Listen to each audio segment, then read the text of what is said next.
A paz do Senhor, amados. Eu vim aqui hoje contar um pouco do meu relato,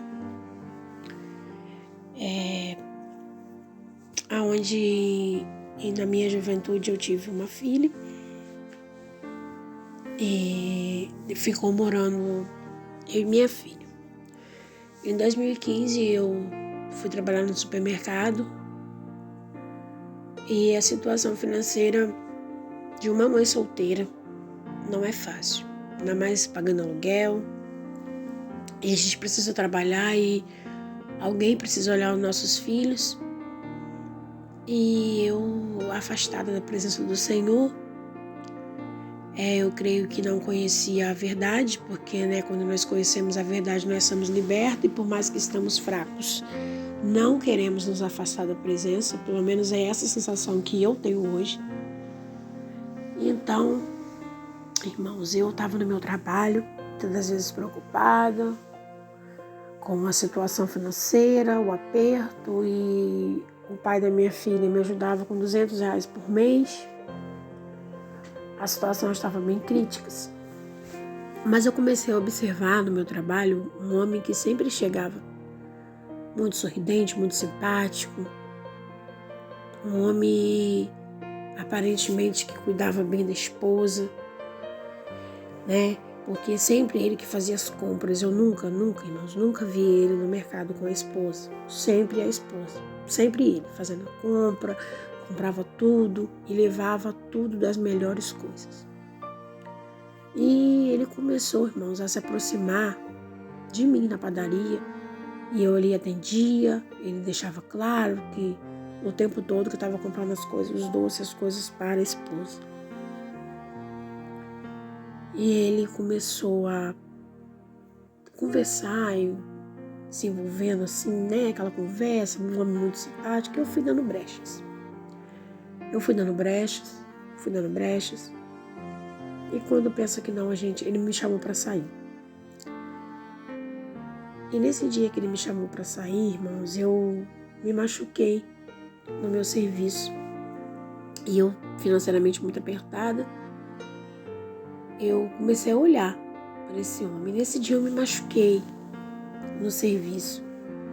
E abrindo uma aspa aqui, só para dizer que o diabo, ele sabe. Ele sabe as formas de trabalhar, ele sabe as investidas, as artimanhas. E quando ele manda tudo do jeitinho certinho que você está precisando. Por isso que a gente sempre vai ouvir dizer, que o diabo também, ele acha, nós vamos falar assim, que ele nos abençoa. Porque às vezes ele traz aquilo que você está querendo, mas as bênçãos dele sempre tem maldição, E esse homem foi sair comigo no primeiro dia, foi me levar para casa. E chegando lá, no meio do caminho, esse homem me deu R$100 para comprar um bandeja, porque ele não tinha troco, era o menor dinheiro que ele tinha. E aquilo ali me alimentou mais ainda. Que eu falei, gente, eu tô no caminho certo. Se o meu dedo cortado, ele me deu R$100, eu tô no caminho certo. E eu fui me envolvendo com esse homem, me envolvendo cada dia mais com esse homem. E esse homem começou a me bancar. Esse homem não deixava faltar nada para mim mais. O meu salário praticamente era todo meu. Dei a festa dos sonhos para minha filha. Eu entrei para academia, fiquei bonita, coloquei cabelo. Irmãos, minha vida financeira deu uma mudança muito grande. E ele começou a ser um relacionamento que eu nunca tive na minha vida.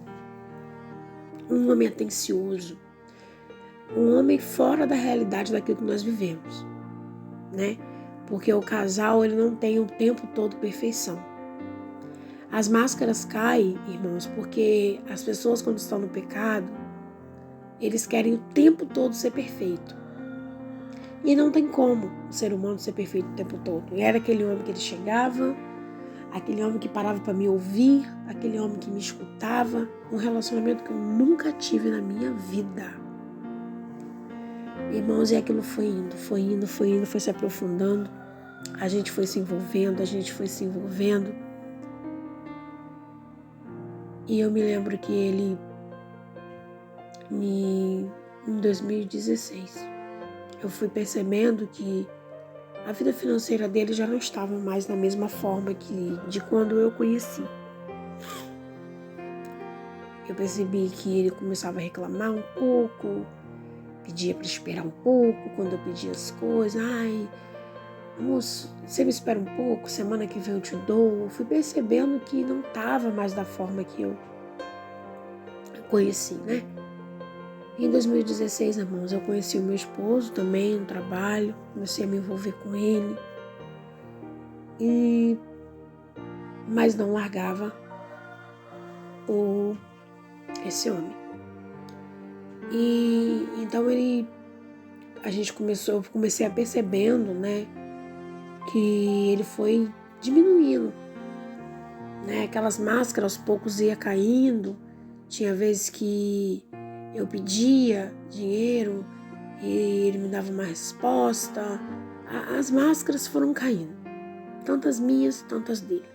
Fui percebendo que o relacionamento não era tão perfeito quanto eu pensava no começo.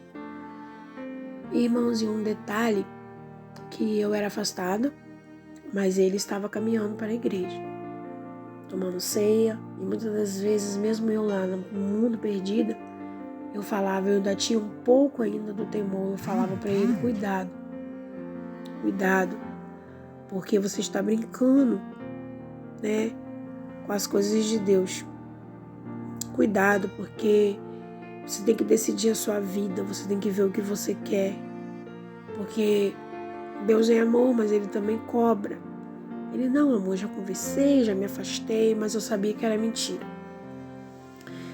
Então, amados, passou 2016, eu estava envolvida com meu esposo, e no início de 2017, esse homem chegou até mim dizendo que, ainda no final de 2016, né, ele trocou de carro, desceu para um carro mais humilde, não tinha mais aquele carrão do ano, a carteira já não estava mais cheia, e ele me disse que se ele tivesse que andar a pé, não pudesse mais ter um carro, isso não era problema para ele.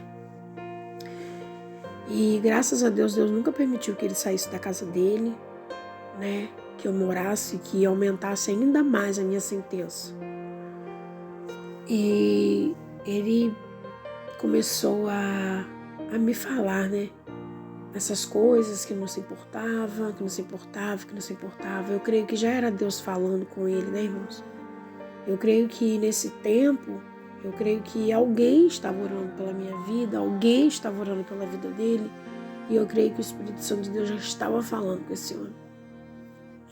Que era, né? Deus começou a tocar no financeiro e ele não se importou. Então, no início de 2017, eu fui morar com meu esposo. Em janeiro de 2017, fui morar com meu esposo. E, irmãos, a opressão era tão grande, era um negócio demoníaco tão grande, que no bairro eu procurei casas e não achei lugar nenhum. Eu achei a casa justamente na rua que ele morava. E fui morar nessa casa, só que ele não sabia, né, do meu esposo, e um tempo ele acabou descobrindo que não tinha como. Ele descobriu e disse pra mim: do mesmo jeito, amor, que você me aceitou como uma mulher, eu vou te aceitar com este homem. Pra vocês verem que não tem amor, gente, porque eu acho que quando tem amor, se realmente ele me amasse, como dizia, ele não ia me dividir com ninguém, né? Você ama o seu cônjuge, você sofre e vê ele, né, lá do outro lado com ele. Não existe amor. Para ter um acordo desse, não tem como a gente falar que tem amor. E ali fomos se envolvendo, continuamos nos envolvendo. E em 2017, no mesmo ano que eu mudei para o bairro dele, nesse mesmo ano ele fez uns exames. Todo ano ele fazia exame, todo ano, mas ele era um homem que se cuidava. Era um homem que tinha vaidade, mas era um homem que se cuidava. E durante esse ano, ele descobriu um câncer no sangue. E foi fazer a biópsia. E depois dessa descoberta, irmãos, ele veio me falar. Eu sofri muito com aquilo no momento. Sofri muito com aquilo no momento, eu não queria, eu não aceitava. Eu chorava, eu questionava com ele, não, você não pode me deixar. Aquela doença, aquela coisa. E enquanto ele estava ainda com condições de falar, né, a gente foi mantendo contato. Desde o momento que ele teve o câncer, eu não mais tive relação com ele. E um belo dia, eu descobri que ele tinha sido entubado no Hospital do Câncer. E o processo começou na vida dele lá. E o processo também começou na minha vida aqui. Eu estava com meu esposo e eu ainda sofria, eu lá na academia todo mundo conhecia ele, o professor dava notícia, aquilo me matava. Eu chegava em casa arrasada, eu chegava em casa chorando, eu chegava em casa destruída. E no final de 2017, eu me descobri grávida da minha filha. E eu tenho uma irmã, irmãos, que todos os dias ela ia para uma oração que tinha no sábado na minha igreja. E eu não era ainda da igreja. E todas as vezes ela passava na minha casa, Deus falava, vai lá. E ela não queria ir, e mesmo assim ela ia. E um belo dia, eu grávida, o meu esposo se manifestou um demônio dentro de casa. E a minha irmã disse, Deus usou a minha irmã na hora. Eu creio que essa foi a última vez que a minha irmã passou na minha casa. Todos os dias ela passava depois da oração. E Deus usou a minha irmã para dizer que se eu não voltasse para o Senhor naquela hora, eu ia viver os meus 9 meses de gestação vendo o demônio se manifestar dentro da minha casa. Irmãos, na mesma hora, na mesma noite, ali meu esposo ficou muito endemoniado, quebrou tudo, passou mal, olha, foi uma coisa horrível. Na mesma noite eu levantei as minhas mãos para o céu. Na minha cama eu falava, Senhor, eu não aguento mais. Eu não aguento mais viver neste mundo, eu não tenho paz, eu não sou feliz. Eu não aguento mais, Jesus. Isso não é vida. Isso não é para mim. Eu quero ter uma família, eu quero ser amada, eu quero ter um homem que me respeite. Eu não consigo me livrar deste homem. Eu não consigo me desprender deste homem. Era o tempo todo comparando as atitudes do meu marido com a atitude desse homem. Muitas das vezes eu brigava porque eu queria que o meu marido fosse esse homem. E eu voltei para Jesus. E quando eu estava com 6 meses de gestação, como ele morava na mesma rua que eu não tinha como não ver, né? Ele saiu do hospital, ele voltou a andar, ele não conseguia mais andar, ele começou a andar novamente. E eu estava uma vez no meu portão, muito triste, porque por mais que eu estava voltando para a igreja, eu não tinha força. Então todos os domingos eu ia lá pro portão para ver as pessoas indo para a igreja. E ele passou indo para a igreja. Irmãos, da mesma forma que ele tinha falado, Deus tirou tudo. Não ficou nem com o carro do ano, nem com o carro simples.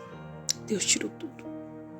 E passou ali aquele homem com aparência bem velha, cansada, de havaiana no pé, porque eu não conseguia colocar nenhum sapato, indo para a igreja. Irmãos, de ônibus. Falou comigo, conversei com ele, ele falou, tá grávida, a gente se conversou e tal. E passou. Irmãos, ele não conseguiu mais se recuperar financeiramente. E uma vez, depois que em 2018 eu tinha ganhado minha filha, fui trabalhar num outro supermercado lá nesse bairro. Lembrando, irmãos, que em 2017, no mesmo tempo que eu fiquei grávida, logo depois, no final da gravidez, eu passava muito mal. E saí daquele bairro, saí daquela rua, fui para outro bairro. E uma vez eu fui trabalhar nesse bairro, em um outro supermercado mais longe da casa dele, e ele me reencontrou.